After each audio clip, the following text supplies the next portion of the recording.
बिस्मिल्लाहिर्रहमानिर्रहीम। सैनशीन पर तशरीफ फरमा, कायदीन मजलिस, सुनने वाले बुजुर्गों, नौजवान साथियों और घरों में भी बैठकर सुनने वाली मेरी इज़्ज़त-ए-मां, पर्दा नशीन माँ और बहनों, सबसे पहले मैं बारगाह रब्बुल इज़्ज़त में शुक्र अदा करता हूँ कि अल्लाह का बहुत बड़ा फजल और करम रहा। नबी करीम सल्लल्लाहु अलैहि वसल्लम का सदका, औलिया अल्लाह की दुआएं, बुजुर्गों की दुआएं, नौजवानों की मेहनत, पर्दा नशीन माँ और बहनों की दुआओं, वो मेहनत और आप तमाम के वोटों की वजह से हालिया असेंबली इंतखाबात में मजलिस इत्तेहाद अल मुस्लिमीन को एक गैर मामूली कामयाबी अता हुई। और फिर से आप तमाम की दुआओं का नतीजा, इत्तेहाद का नतीजा, मेहनत व कोशिश व काविशों का नतीजा कि आइंदा 5 बरस तक हम आपकी खिदमत गुजार बनकर आपकी खिदमत करते रहेंगे। और आज आप और हम यहां पर इसलिए जमा हुए हैं कि हिंदुस्तान की 17वीं पार्लियामेंट के इंतखाबात होने जा रहे हैं और पहले मरहले के इंतखाबात 11 अप्रैल को होंगे और आवाम अपने वोट के जरिए अपने पसंद के उम्मीदवार का इंतखाब करेगी और वो मुंतखब होने के बाद ऐवान पार्लियामेंट में उनकी नुमाइंदगी करेगा, उनकी आवाज बनेगा, उनके मसाइल को उठाएगा, उनके ऊपर होने वाली नाइंसाफी पर आवाज बुलंद करेगा, उनकी हक की लड़ाई लड़ेगा, दस्तूर की हिफाजत करेगा और जमहूरी जिद्दोजहद के जरिए दस्तूरी हुकूक को हासिल करने की कोशिश करेगा। और 1984 से लेकर आज तक हैदराबाद की पार्लियामेंट की नशिस्त मुसलसल मजलिस इत्तेहाद अल मुस्लिमीन के कब्जे में रही। और मैं ये भी कहूं तो गलत ना होगा कि मजलिस इत्तेहाद अल मुस्लिमीन के कब्जे के साथ साथ हैदराबाद की पार्लियामेंट की नशिस्त आपकी रही, आपके हाथ में रही, आपकी एक कामयाबी बनती रही और आपकी इत्तेहाद की निशानी बनती रही। और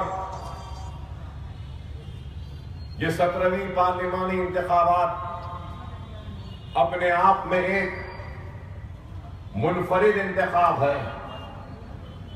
इसलिए ये कह रहा हूं क्योंकि अब तक 16 पार्लिमानी इंतखाबात मुनक्कद हो चुके हैं और कई अराकीन पार्लियामेंट मुंतखब हो चुके, कई वज़रा बने, कई वजीर आजम बने, नेहरू बने, लाल बहादुर शास्त्री बने, इंदिरा गांधी बनी, राजीव गांधी बने, मोरारजी देसाई बने, वीपी सिंह बने, इंद्र कुमार गुजराल बने, चंद्रशेखर बने, देवेगौड़ा बने, नरसिम्हा राव बने, वाजपेयी बने और हमारी जमहूरियत की खूबसूरती कि एक चाय वाला भी वज़ीर आज़म बना। लेकिन किसी भी इंतखाबात में या कोई भी इंतखाबात में दस्तूर खतरे में नहीं था, सेक्युलरिज्म खतरे में नहीं था, दस्तूरी इदारे खतरे में नहीं थे, जमहूरी इदारे खतरे में नहीं थे। ये पहला इंतखाब है जो मैं समझता हूं कि आज हमारा दस्तूर खतरे में है, जमहूरियत खतरे में है, जमहूरी इदारे खतरे में है, दस्तूरी इदारे खतरे में है कि आज हम देखते हैं कि क्या हालात इस मुल्क के हो चुके हैं और इंतखाबात में कामयाबी के लिए बड़ी बड़ी बातें, ऐलानात तो किए गए, लेकिन हालिया 4.5-5 बरस में क्या काम हुआ, कितना काम हुआ, यह आपके सामने है।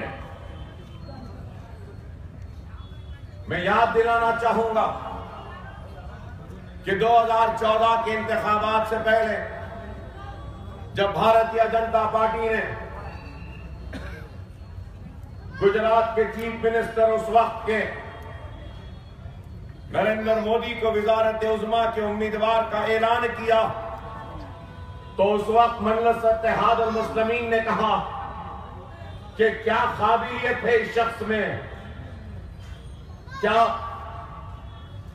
कर सकता है ये मुल्क के लिए, क्या ये एक इंडस्ट्रियलिस्ट है, क्या सनतकार है, क्या कोई मैथमेटिशियन है, कोई फिलोसोफर है, क्या है, क्या काबिलियत है इसमें, इकोनॉमिस्ट है, क्या है, कुछ भी नहीं है।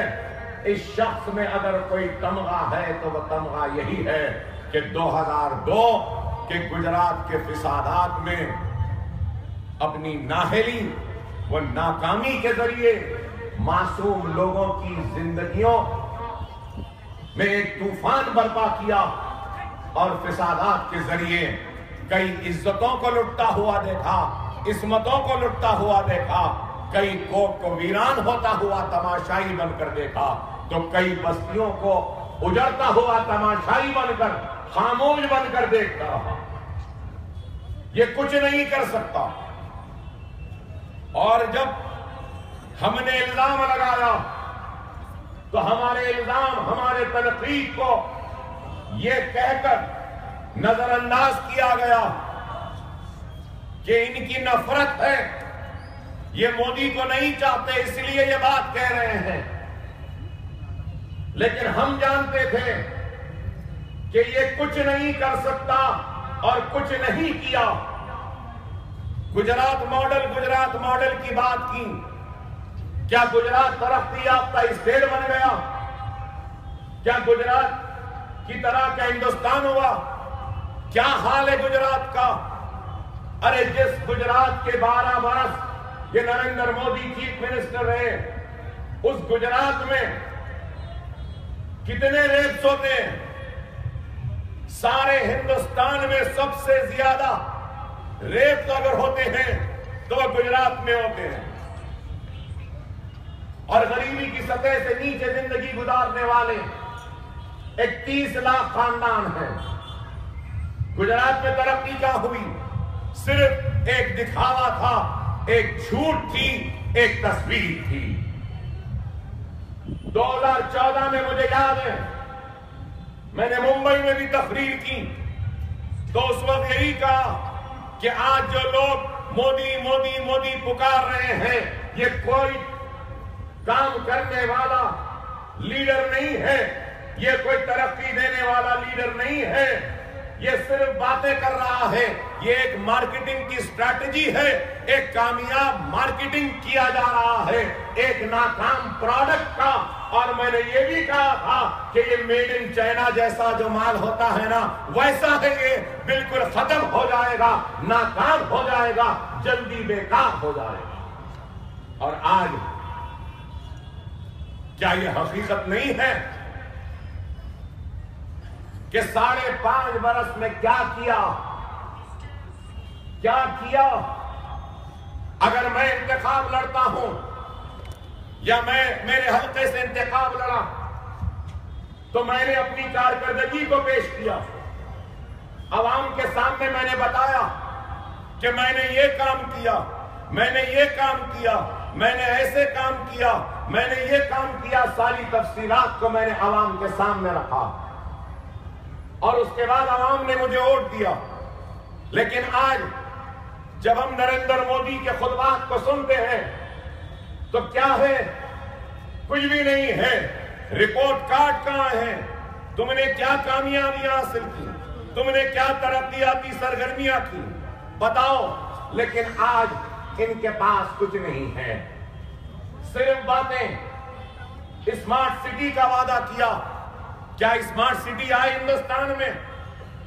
स्टार्टअप इंडिया आया? क्या स्टैंड अप इंडिया आया? डिजिटल इंडिया आया? इंटरनेट आया? अरे कॉल ड्रॉप का तो यह आलम है कि फोन से बात करते हैं, 10 मिनट बात करते हैं तो 4 वक्त फोन ड्रॉप हो जाता है, कॉल गिर जाता है, फिर से मिलाना पड़ता है। डिजिटल इंडिया, आप बताइए, ये वही शख्स है जिसने कहा था कि एक सर के एवज 10 सर लाऊंगा, 56 इंच का सीना, क्या क्या बातें नहीं की। अच्छे दिन, सबका साथ सबका विकास, क्या हुआ? किसके अच्छे दिन आए? किसका विकास हुआ? हिंदुस्तान में क्या तरक्की हुई? और आज सिर्फ हिंदुस्तान के बहादुर सिपाहियों की बहादुरी और उनकी शहादत पर अपनी सियासी दुकान को चलाने की एक कोशिश कर रहे हैं। इन्होंने क्या किया बताइए? कुछ नहीं किया, सिर्फ नाकाम, सिर्फ बातें। लेकिन आज आपको और हमको इस बात पे गौर और फिक्र करनी होगी कि वक्त और हालात इंतहाई नाजुक हैं और इन नाजुक हालात में हमको ख्वाब गफलत से बेदार होना पड़ेगा, हमको उठना पड़ेगा, हमको मुनज़्ज़म होना पड़ेगा, हमको मुत्तहिद होना पड़ेगा। अगर आज हम उठेंगे नहीं, बेदार नहीं होंगे, तो फिर आने वाली नस्ल पर बहुत सी मसाए, वो मुसीबतें, वो मुश्किलात आन पड़ेंगी और इसके जिम्मेदार कोई और नहीं बल्कि हम होंगे। हर वक्त हम अपने आप को यही कहकर तसल्ली देते हैं कि हम अक़लियत हैं, हमारी आबादी कम है, हमारी तादाद कम है। याद रखो, तादाद मायने नहीं रखती। अगर कोई चीज मायने रखती है तो जज्बा, जुनून, हिम्मत और ईमान मायने रखता है। तादाद मायने नहीं रखती। अगर जज्बा है, जुनून है, नीयत में इखलास है और ईमान मजबूत है, तो हम हालात का न सिर्फ मुकाबला कर सकते हैं बल्कि हम हालात को काबू में ला सकते हैं। इस बात को समझना होगा।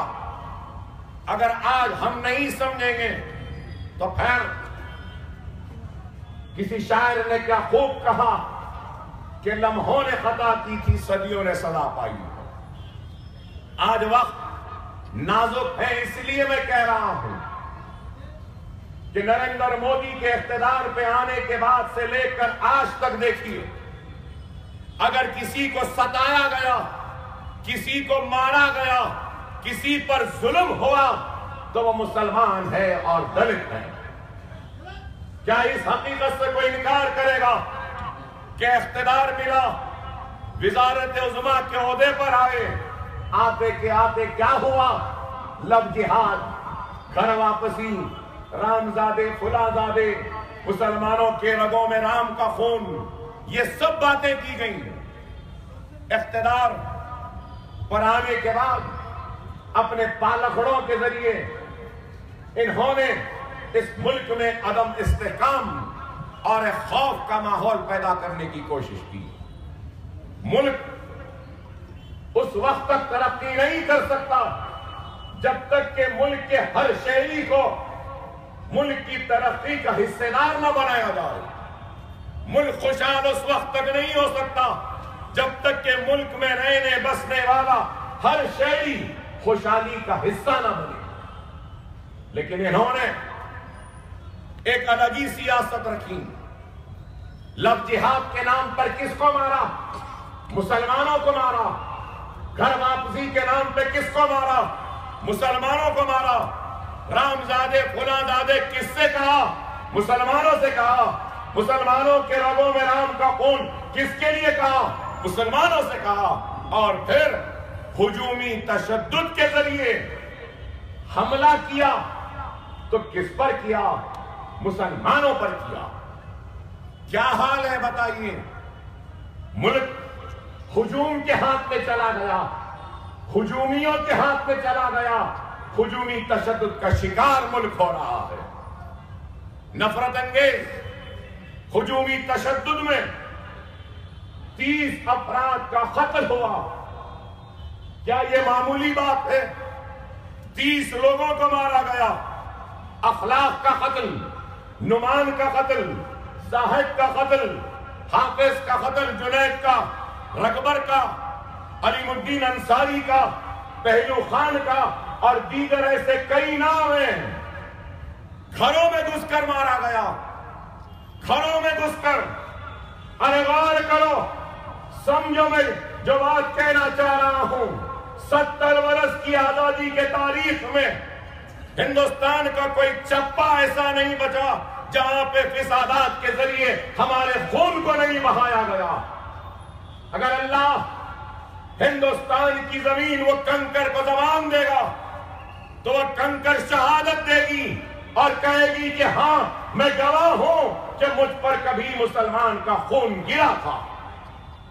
इतना फिसाद, कभी गुजरात में फिसाद, कभी अहमदाबाद में फिसाद, कभी लखनऊ में फिसाद, कभी बिहार में फिसाद, कभी भागलपुर में फिसाद, कभी भिवंडी में फिसाद, कभी जयपुर में फिसाद। अरे 50,000 फिसादात के जरिए तबाह बर्बाद किया गया। इतनी तबाही और बर्बादी, और आज हुजूमी तशद्दुद हमारे घरों में घुस जाता है, हमको मारता है।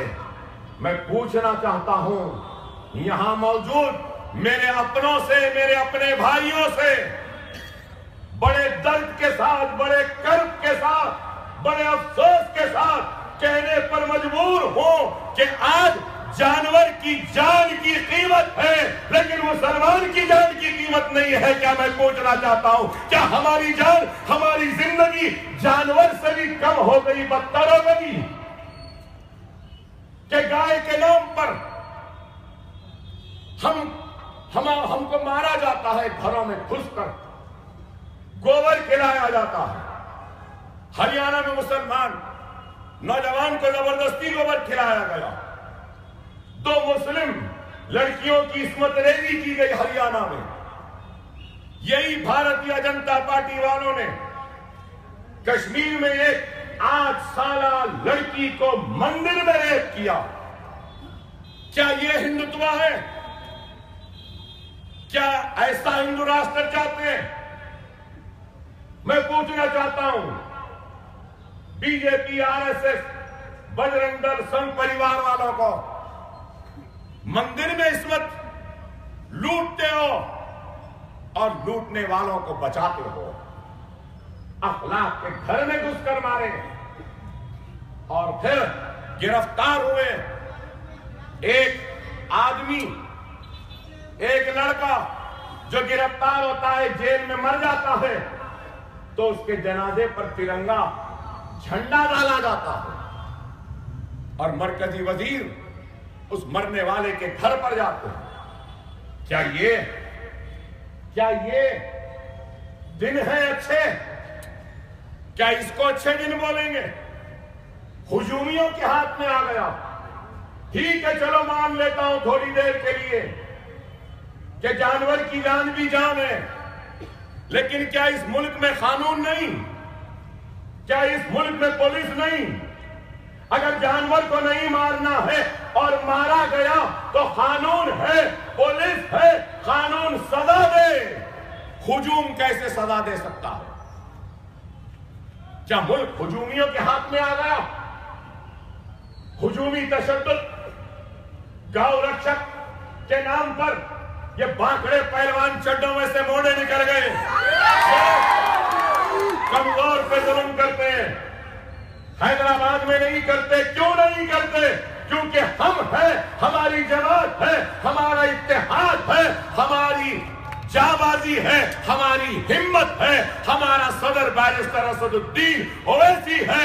आपकी दुआ है, इस वास्ते कोई मां का जना पैदा नहीं हुआ। लेकिन आज हिंदुस्तान में जो हो रहा है क्या है? हुजूमी तशद्दुद, जाट का एहतजाज, हुजूमी तशद्दुद, पटेलों का एहतजाज, हुजूमी तशद्दुद, गुज्जरों का एहतजाज, हुजूमी तशद्दुद, बाबा राम रहीम की गिरफ्तारी, हुजूमी तशद्दुद। आप बताइए, मुल्क का लॉ एंड ऑर्डर कहां है? कानून कहां है? जंगल राज की तरह हो गया हिंदुस्तान, ये चाय वाले की वजह से। और फिर अपने आप को कहता है कि मैं चौकीदार हूं। आप बताइए, या क्या इन बातों का जवाब है? चौकीदार अपने आप को कहने वाले, मैं पूछना चाहता हूं, चौकीदार खड़ा है, पुलवामा अटैक हो रहा है, चौकीदार खड़ा है, पठानकोट पर हमला हो रहा है, चौकीदार खड़ा है, उरी का अटैक हो रहा है, चौकीदार खड़ा है, नागौरा का अटैक हो रहा है, चौकीदार खड़ा है, आज एक हिंदुस्तान में आ रहा है, चौकीदार खड़ा है, पाकिस्तान दहशतगर्दों को भेज रहा है, चौकीदार खड़ा है, विजय माल्या भाग रहा है, चौकीदार खड़ा है, मोहन चौकसी भाग रहा है, चौकीदार खड़ा है, ललित मोदी भाग रहा है। चौकीदार चौकीदार चौकीदार, अजीब चौकीदार है। क्या चौकीदार है? अब इस चौकीदारी को देखकर मैं अंदाजा लगा सकता हूं कि चाय कैसी बनाता था। चाय भी वैसी थी होगी कि कोई नहीं पी रहे थे, बंद करना पड़ा डब्बा चाय का। अरे इसकी जिंदगी को देखो, जब बेजार हुआ तो हिमालय की गोद में कई बरसों तक लापता था। इंशाअल्लाह ये 2019 के इंतखाबात के बाद भी ये फिर से लापता हो जाएगा, गुमनाम हो जाएगा, गुमनामी की जिंदगी गुजारेगा। और मेरा ईमान है, नरसिम्हा राव, वाजपेयी और अडवाणी से बुरा हाल इसका होगा, बुरा हाल होगा। सिर्फ बातें, ऐसा करेंगे वैसा करेंगे। अरे क्या किया तुमने? मुल्क को तबाह बर्बाद कर दिया। तालीमी निसाब को बदलने के लिए आरएसएस वालों का तकर्रुर, तारीख को बदलना, किताबों को, निसाब को बदल रहे हैं। ये लोग सिर्फ आज इख्तिदार पर हैं तो किसके लिए? क्या इनको मुल्क से मोहब्बत है? नहीं है। और आज अपनी कारकर्दगी पेश करने के लिए कुछ नहीं है तो बस हिंदू मुसलमान की बात करते हैं। बिहार में क्या कहा था? इसी मोदी ने बिहार में कहा था कि नीतीश जीतेगा तो पाकिस्तान में पटाखे फूटेंगे, खबरस्तान शमशान। परसों महाराष्ट्र में क्या कहा कि हिंदू दहशतगर्द नहीं होते, उनकी तारीखें नहीं होते। और आज फिर ये भी कहा कि हिंदुओं को बदनाम कर रहे हैं, हिंदुओं की नेकनामी को मुतासिर कर रहे हैं, हिंदू कभी दहशतगर्द नहीं होता। हाँ बेशक मैं भी मानता हूं, जो दहशतगर्द होता है उसका मजहब से कोई ताल्लुक नहीं होता। क्यों? ना हिंदू मजहब दहशतगर्दी की तालीम देता है, ना इस्लाम दहशतगर्दी की तालीम देता है, ना ईसाइयत दहशतगर्दी की तालीम देता है। कोई दहशतगर्दी की तालीम नहीं देता। लेकिन नरेंद्र मोदी, कल के चाय वाले, आज के चौकीदार, मेरा तुझसे सवाल है, मेरा तुझसे सवाल है। सवाल यह है कि महात्मा गांधी को मारने वाला नथुराम गोडसे क्या दहशतगर्द था या नहीं?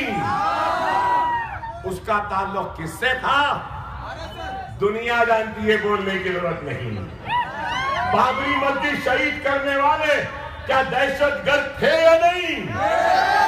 उनका ताल्लुक किससे था? दुनिया जानती है। गुजरात में फिसादात के जरिए मासूम हिंदुस्तानियों के खून को बहाने वाले भी दहशतगर्द ही थे, कहूंगा।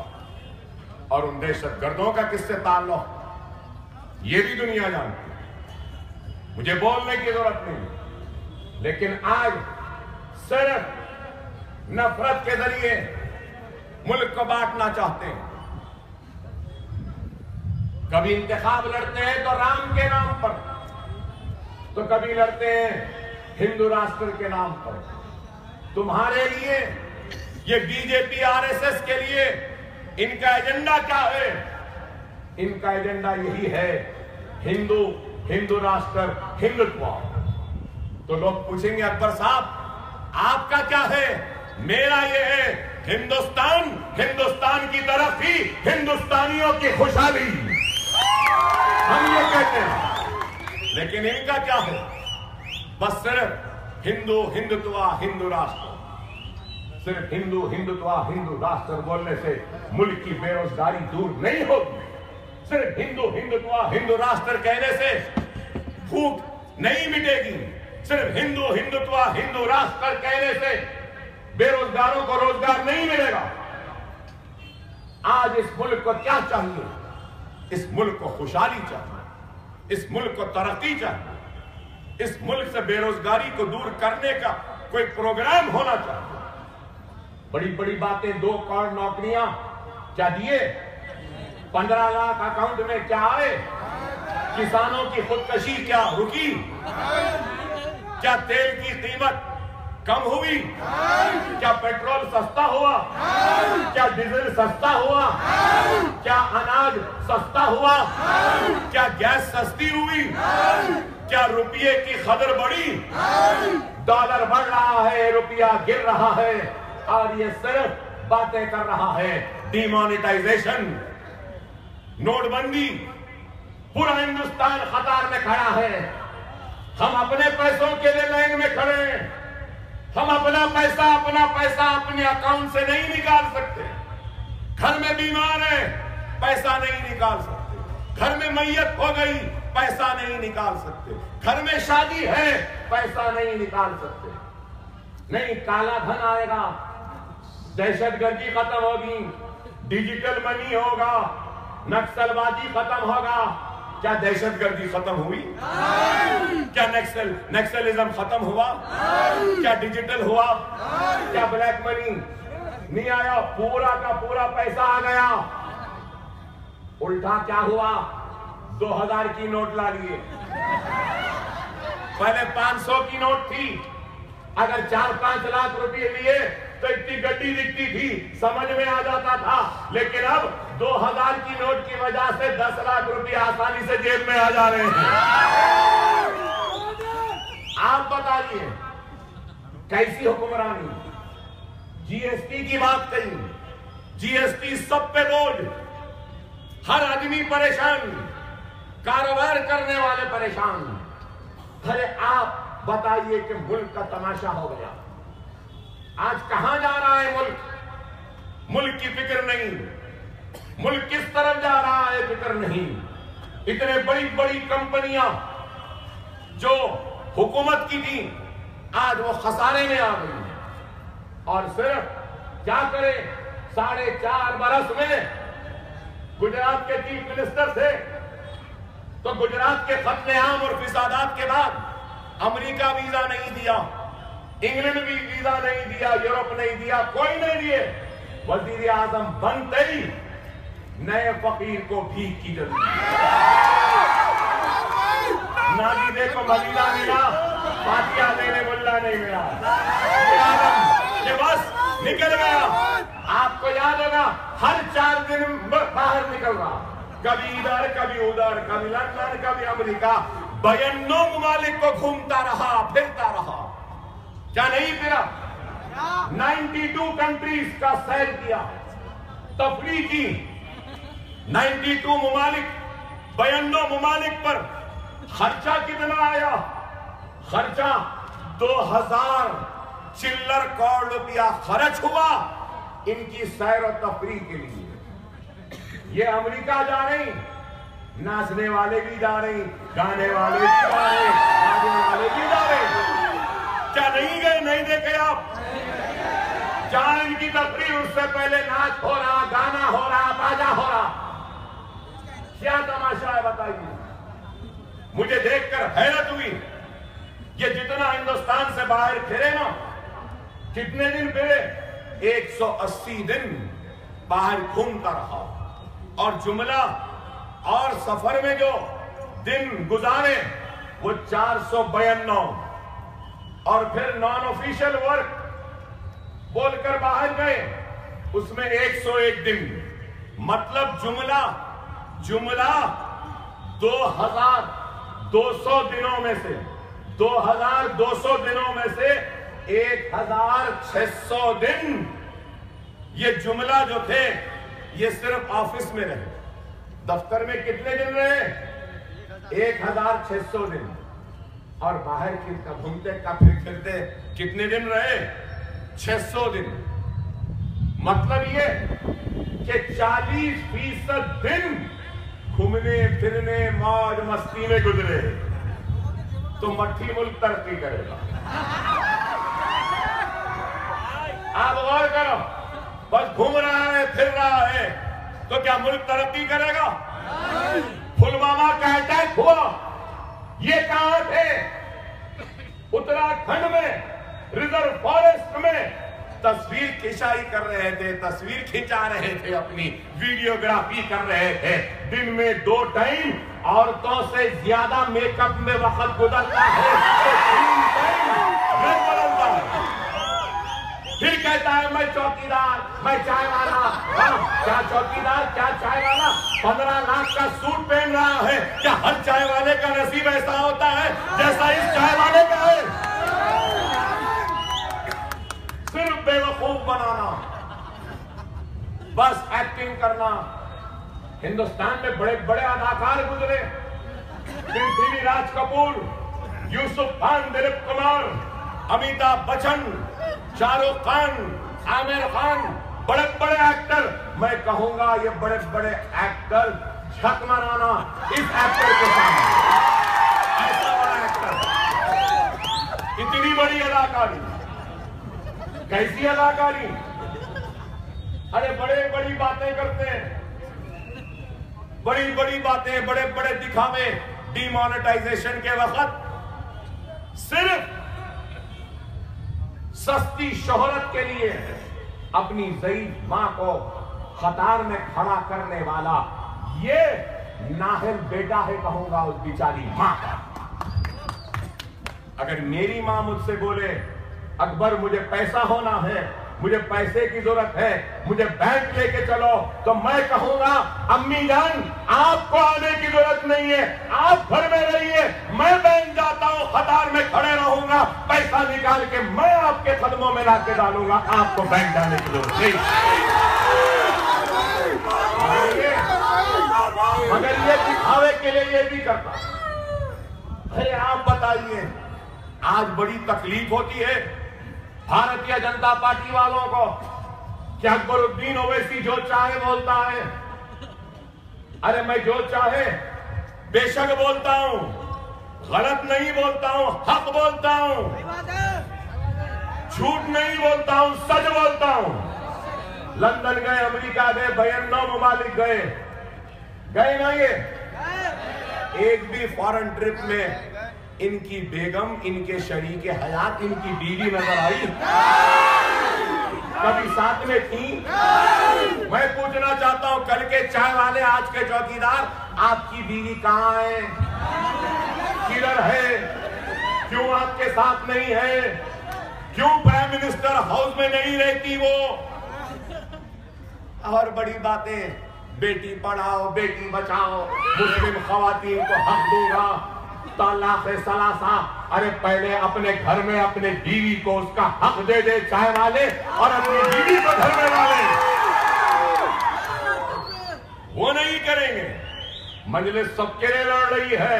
अकबर ओवैसी फिरका परस्त कहते हैं, मुस्लिम परस्त, जिसको जो बोलना है बोल लो। मेरी सारी मेहनत के साथ साथ इंशाअल्लाह अगर गुजरात की भाभी या नरेंद्र मोदी की बीवी साहिबा अगर कहती हैं तो जरूर उनके हक की लड़ाई भी मैं लड़ने तैयार। जरूर घर में हम पहुंचाएंगे उनको। अरे आज हम ये बोले तो बुरा दिखता है। अरे क्या गलत बात है? लोगों को अकबर ओवैसी की तकरीर बुरी दिखती है, अकबर ओवैसी के अल्फाज बुरे दिखते हैं, अकबर ओवैसी खराब दिखता है, अल्फाज में जहर दिखता है, अल्फाज में आग दिखती है। तो उनसे कहना चाहता हूं, ये जहर नहीं है, ये आग नहीं है, ये 70 बरस की नाइंसाफी की पुकार है, चीख है, जो 70 बरस से तुमने लूटा है मुझे, काटा है मुझे, जलाया है मुझे, मेरे कोख को वीरान किया, मेरे सुहागों को उजाड़ा है, मेरे अल्लाह के घर बाबरी मस्जिद को शहीद जो किया है, उसकी पुकार है, उसकी चीख है, उसका गुस्सा है और उसकी एक चिंगारी है।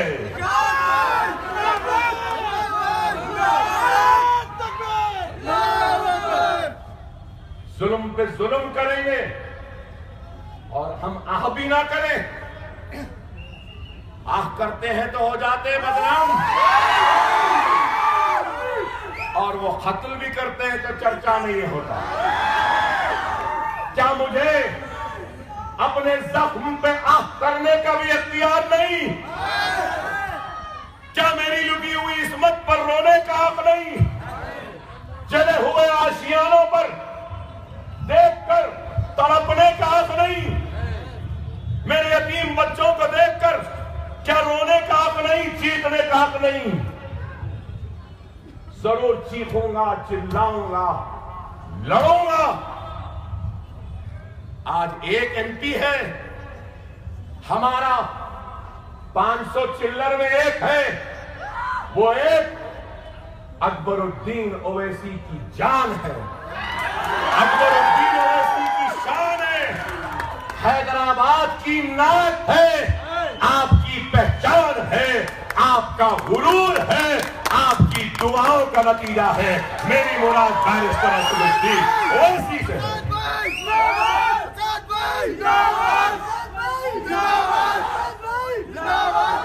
पूरा मुल्क उनका है ना, है ना?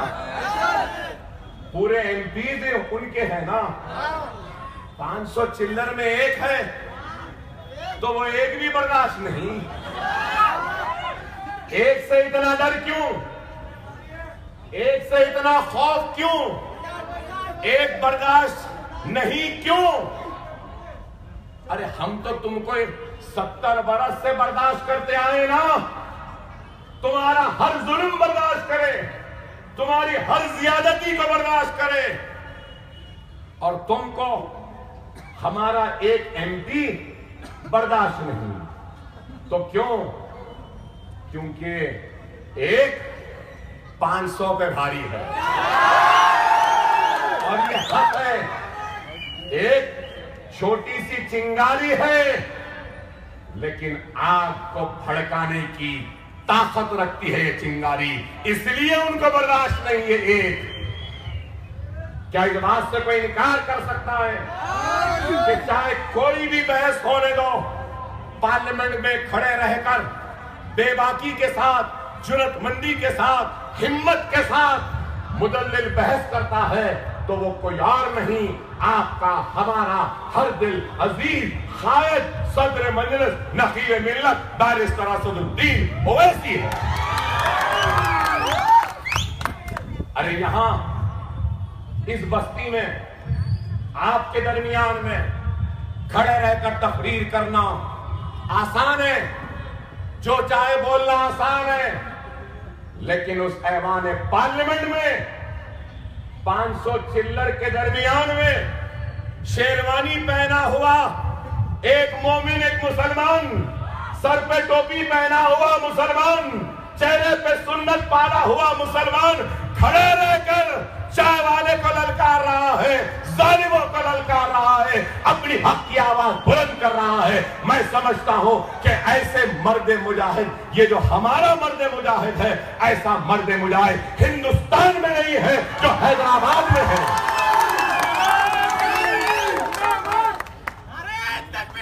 कोई भाग जाते हैं, पार्लियामेंट में देर से पहुंचते हैं, ट्रैफिक में फंस गए बोले या नहीं आए, लेकिन तल्लाक़ सलासा पर तन्हा खड़े होकर अपनी शरीयत की हिफाजत के लिए लड़ रहा था, तो वो कोई और नहीं बल्कि बैरिस्टर असदुद्दीन ओवैसी था। क्या मजलिस ने आपके वोट का हक अदा नहीं किया? क्या मजलिस ने आपके वक़ार के लिए काम नहीं किया? लेकिन आज मजलिस पर इल्जाम लगाते हैं और पूछने वाले पूछते हैं कि मजलिस ने क्या किया। अरे दीवानों, मजलिस ने अगर कुछ नहीं किया होता तो दारुस्सलाम को इंदिरा गांधी नहीं आई होती। कुछ थे, कुछ करे बोलकर आई ना। और जब भी हैदराबाद को आता है, कल का चाय वाला आज का चौकीदार मजलिस का जिक्र करता। इससे पहले आए तो ओवैसी मुफ्त हैदराबाद करेंगे बोले, तो कोई बोला ओवैसी ब्रदरान की गर्दन निकाल देनी चाहिए, कोई बोला ओवैसियों को खत्म कर देना चाहिए। तो फिर हिंदुस्तान के वजीर आजम ने कहा कि हैदराबाद का एक नेता कहता है कि हम जिसको चाहें उसको तख्त पे बिठाएंगे या तख्ते पे औंधा लगाएंगे। हाँ, मैंने बोला, हाँ मैंने कहा बराबर, मैं बादशाह गर नहीं, आप बादशाह गर नहीं, लेकिन खुदा की कसम इस तख्त पर जिसको चाहे बादशाह बनाकर बिठाने वाले आप हैं और हम हैं और कोई नहीं है। क्या सालार नहीं कहते थे जिसको चाहे तख्त पे बिठाएंगे, जिसको चाहे तख्ते पे औंधा लिटाएंगे। तवाज़ुन क़ुव्वत हमारे हाथ है, तवाज़ुन क़ुव्वत हमारे हाथ है। मैं आज हिंदुस्तान के मेरे भाइयों से कहूंगा कि अपने शहर, अपने गांव, अपनी रियासत में भी हैदराबाद जैसा इत्तेहाद बना लो तो खुदा की कसम इस हिंदुस्तान के तख्त पर बैठने वाला भी तुम्हारी मर्जी के बगैर नहीं बैठ सकेगा, क्योंकि तवाज़ुन क़ुव्वत हमारे पास है। लेकिन अफसोस कि हम मुंतशिर हैं, खानों में बटे हुए, इसलिए हम आज बेयार और मददगार हो गए। हमारी आवाज नहीं, हमारे ऊपर होने वाले जुल्म व नाइंसाफी पर हक तलब करने वाला कोई नहीं रहा सिवाय मजलिस इत्तेहादुल मुस्लिमीन के। खुदारा गौर करो मेरे प्यारे भाइयों, आज हमको उठना पड़ेगा, हमको बेदार होना पड़ेगा, अपने ख्वाब गफलत से हमको निकलना होगा। अगर आज हम मुनज़्ज़म मुत्तहिद नहीं होंगे तो आने वाली नस्ल तुमको कभी माफ नहीं करेगी। अच्छे दिन किसी के नहीं आए, लेकिन अच्छे दिन एक चाय वाले के आ गए। अच्छे दिन किसी के नहीं आए, अमित शाह के आ गए। अच्छे दिन किसी के नहीं आए, लेकिन साध्वी का आ गया, प्रज्ञा ठाकुर के अच्छे दिन आ गए। अच्छे दिन हिंदुस्तानियों के नहीं आए, लेकिन बाबू बजरंगी के आ गए। अच्छे दिन किसी के नहीं आए, लेकिन माया कोडनानी के आ गए। अच्छे दिन किसी के नहीं आए, लेकिन वंजारा के आ गए। अच्छे दिन किसी के नहीं आए, लेकिन नरेंद्र अमीन के आ गए। अरे ये कौन लोग हैं? ये गुजरात के वो पुलिस ऑफिसर्स हैं जिन्होंने मासूम हिंदुस्तानी मुसलमानों को मारा था। अच्छे दिन ये प्रज्ञा ठाकुर, असीमानंद, ये कौन है? ये वही लोग हैं जो मालेगांव के धमाके के पीछे हैं। ये वही लोग हैं जो अजमेर शरीफ के धमाकों के पीछे हैं। ये वही लोग हैं जिन्होंने मक्का मस्जिद में भी धमाके करवाए। आज छूट गए, आजाद हो गए। माया कोडनानी वो जिसने आग में मासूम बच्चों को डालकर मारा था गुजरात में। 92 लोगों को मारने वाली का नाम माया कोडनानी, उसको पेरोल मिल गई। बाबू बजरंगी वो जो गुजरात में नंगा नाच नचवाया, वो जालिम है, उसको भी रिहाई मिल गई। नरेंद्र अमीन और वंजारा ये वो पुलिस ऑफिसर्स हैं जो हैदराबाद में भी आकर एक बच्चे को मार कर गए थे। अरे गौर करो, सोचो, समझो। मेरा दिल मुस्तरिब हो जाता है, बेचैन हो जाता हूं जब ये सोचता हूं कि अगर फिर ये जालिम को इख्तियार मिल जाएगा तो क्या होगा इस मुल्क का, क्या होगा हमारा। इस फिक्र से परेशान हो जाता हूं। खुदारा खुदारा उठो। अगर आज नहीं उठेंगे तो याद रखो, तुम्हारा वोट सिर्फ असदुद्दीन ओवैसी की कामयाबी के लिए नहीं पड़ता, तुम्हारा वोट हिंदुस्तान की तरक्की के लिए पड़ता है। तुम्हारा वोट हिंदुस्तान की खुशहाली के लिए पड़ता है। तुम्हारा वोट हिंदुस्तान के दस्तूर के तहफ्फुज़ के लिए पड़ता है। तुम्हारा वोट हिंदुस्तान की सेक्युलरिज्म की बहा के लिए पड़ेगा। तुम्हारा वोट बाबरी मस्जिद को दोबारा उस मुकाम पर बनाने के लिए पड़ेगा। अगर आज हम उठेंगे नहीं और इन जालिमों का सफाया नहीं करेंगे तो वो, मैं ये कहूं तो गलत ना होगा कि अगर दोबारा इख्तियार पर आए तो वह हिंदुस्तान के दस्तूर को तब्दील कर देंगे, जमहूरी इदारों को कमजोर कर देंगे, दस्तूरी इदारों को कमजोर कर देंगे, हिंदुस्तान के सेकुलरिज्म का खात्मा कर देंगे और अपने नुमाइंदों की तादाद के जरिए पार्लियामेंट में बिल मंजूर कर कर राम मंदिर की तामीर कर देंगे और पार्लियामेंट में बिल की मंजूरी के जरिए हमारी शरीयत का खात्मा भी कर देंगे। इसलिए कह रहा हूं, उठो उठो मेरे भाई, ये नाजुक वक्त है। खुदारा उठो, बेदार हो जाओ। कब तक गफलत में रहोगे? किस तबाही और बर्बादी के दस्तक देने के इंतजार में हो और कौन सी तबाही के मुंतजिर हो कि उठोगे? अगर अब नहीं उठोगे तो फिर आने वाली नस्ल आपको और मुझको कभी माफ नहीं करेगी। मैंने तो अपना हक अदा कर दिया, मैंने तो अपना हक अदा कर दिया। जो कहना था कहा, जितना चीखना था चीखा, जितने जज्बाती अंदाज में बोलना था बोला। इस बीमारी के आलम में, हालत में कमजोर हूं, फिर भी आपके दरमियान में हूं, अपना हक अदा कर रहा हूं। अब आपका वक्त है हक अदा करने का। मर्जी आपकी, इख्तियार आपका, लेकिन ये जरूर कहूंगा कि मैदान हश्र में अल्लाह के सामने तुम्हारा दामन पकड़ लूंगा अगर आज तुम इस गफलत से बेदार नहीं हुए तो।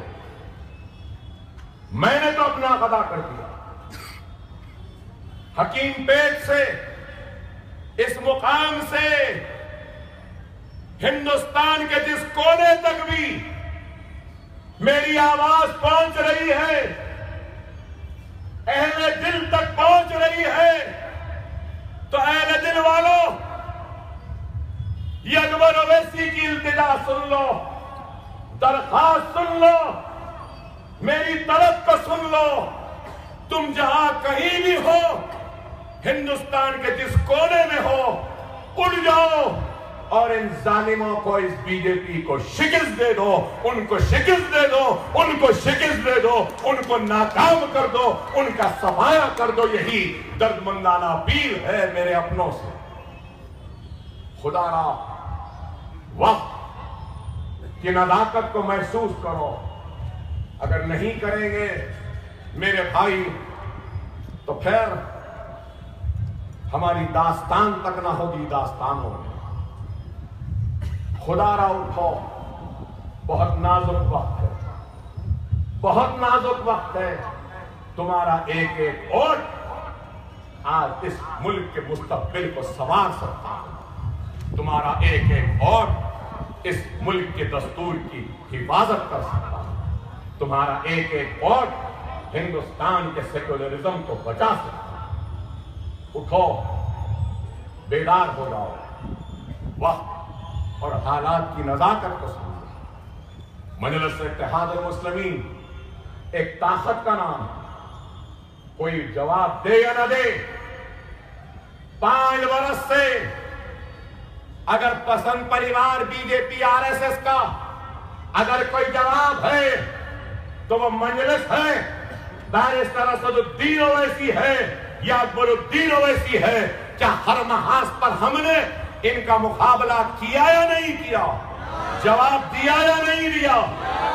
आज हम अपनी जान को हथेली में लेकर घूमते हैं। लोग कहते हैं कि अकबर साहब आप इतना न बोलो, आपकी जान खतरे में है। अरे जान खतरे में है, हमको डर नहीं है। अरे अकबरुद्दीन ओवैसी किसी से डरता या घबराता नहीं है। जिस दिन मौत है उस दिन बरहक है, कोई नहीं टाल सकता। जिस दिन मौत नहीं है तो खड़ा हूं, गोलियां खाकर भी खड़ा हूं, चाकुआ लेकर भी खड़ा हूं। अल्लाह राजी नहीं था इसलिए हूं, लेकिन जब तक जिंदा हूं तो इज़हारे हक से मुंह मोड़ने वाले नहीं है। हक अदा करते रहेंगे, हक बोलते रहेंगे, किसी से डरेंगे या घबराएंगे नहीं। अगर मरना है तो मर जाएंगे, सूली पे लटकना है तो लटकने तैयार हैं, लेकिन अल्लाह उसके रसूल की कसम हम इस गर्दन को, इस सर को झुकाने तैयार नहीं है। क्यों? ये सर सिर्फ अल्लाह के सामने झुकता है, अल्लाह ही के सामने झुकेगा। आज हैदराबाद को आते हैं तो हमारे खिलाफ मजलिस स्पीड ब्रेकर, पुराने शहर की गलियां तंग, नालियां हैं। अरे हिंदुस्तान के वजीर आजम नरेंद्र मोदी, अरे पुराने शहर में क्या है कह रहा हूं, डिफेंस, डीआरडीओ, ये सब कहां है? मेरे हलके में, चंद्रायन गुट्टे में डिफेंस रिसर्च वर्क हो रहा। और फिर कहते हैं नहीं स्पीड ब्रेकर, जहां देखो स्पीड ब्रेकर। आज भी सुना तो फिर स्पीड ब्रेकर बोला। पहले चाय वाला, चाय वाला, चाय वाला, चाय वाला, कितना बोलता रहा, कितना बोला, मैं चाय वाला, मैं चाय वाला, चाय वाला, चाय वाला, चाय चाय चाय चाय, गरम चाय, गरम चाय, गरम चाय, ठंडी चाय, चाय चाय, चाय का पानी, चाय की केतली, चाय का गोला, चाय की केतली, चाय चाय चाय चाय, हो गया चाय, औंधी हो गई चाय। अब क्या बोल रहा है? मैं चौकीदार, मैं चौकीदार, मैं चौकीदार, मैं चौकीदार। अरे चौकीदार बनने का इतना शौक है तो आ जाओ आइंदा पुराने शहर में चौकीदार का ड्रेस मैं पहनाऊंगा, चौकीदार की टोपी मैं पहनाऊंगा, चौकीदार का डंडा मैं दूंगा, चौकीदार की सीधी गले में मैं डालूंगा। चौकीदार, चौकीदार, चौकीदार, चौकीदार।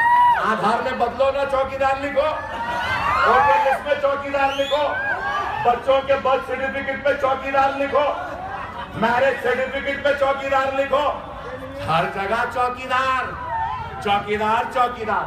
चाय खत्म हुई, चौकीदारी शुरू हुई। अब क्या बोल रहा है? हैदराबाद में आए मजलिस स्पीड ब्रेकर, बंगाल गए, ममता दीदी स्पीड ब्रेकर, चाय खत्म हुई, चौकीदार खत्म हुई, स्पीड ब्रेकर। समझ में नहीं आ रहा ये बार बार स्पीड ब्रेकर क्यों बोल रहा बाबा। चाय वाला हो गया, चौकीदार हो गया, अब क्या ड्राइवर बनने का इरादा है? क्या बनने वाला है? मगर गाड़ी का स्टीयरिंग कहाँ है मालूम ना, वो भी नहीं होता, कुछ भी नहीं होने वाला है। अरे याद रख ऐ चाय वाले, याद रख ले, ये हैदराबाद है और दुनिया समझती है कि हिंदुस्तान में मुसलमान गूंगा है, कुछ बोल नहीं सकता। तो सुन ले, ये हैदराबाद हैदर कर्रार का शहर है। यहाँ गूंगों को भी बोलना सिखाने वालों का नाम मजलिस है। 70 बरस तुम बोले, हम सुने, जो चाहे बोले हम सुने, अब हम बोलेंगे और तुमको सुनना पड़ेगा। तुम 70 बरस बोले ना, अकबर ओवैसी सिर्फ 15 मिनट बोलेगा। है तैयार? अरे ये मुल्क किसी की जागीर नहीं है नरेंद्र मोदी, जितना हक तेरा इस मुल्क पे है, अकबर ओवैसी का भी उतना ही हक है। जितना माथे पे तिलक लगाने वाले का है, उतना ही हक सर पे टोपी पहनने वाले का है। ये मुल्क मेरा था, मेरा है, मेरा रहेगा। पाकिस्तान जाओ, वहां जाओ, क्यों जाए? मैं ख्वाजा अजमेरी को छोड़कर नहीं जाने वाला, मैं निजामुद्दीन औलिया को छोड़कर नहीं जाने वाला, मैं अपने आबा अजदाद के मदफन को छोड़कर जाने के लिए तैयार हूं। मैं ताज को छोड़कर नहीं जाऊंगा, मैं कुतुब मीनार को छोड़कर नहीं जाऊंगा, और ना ही मैं गंगा को छोड़कर जाऊंगा, मैं यमुना को छोड़कर जाऊंगा। गंगा भी बहुत पसंद है, इसलिए नहीं छोड़ूंगा। खैर, अभी बहुत बोलना है, इतना बोलूंगा कि तुम हैरान और परेशान हो जाओगे। 10 बजने में अभी 1 मिनट है, बस आपसे कहूंगा मुनज़्ज़म रहो, मुत्तहिद रहो। नारे तकबीर।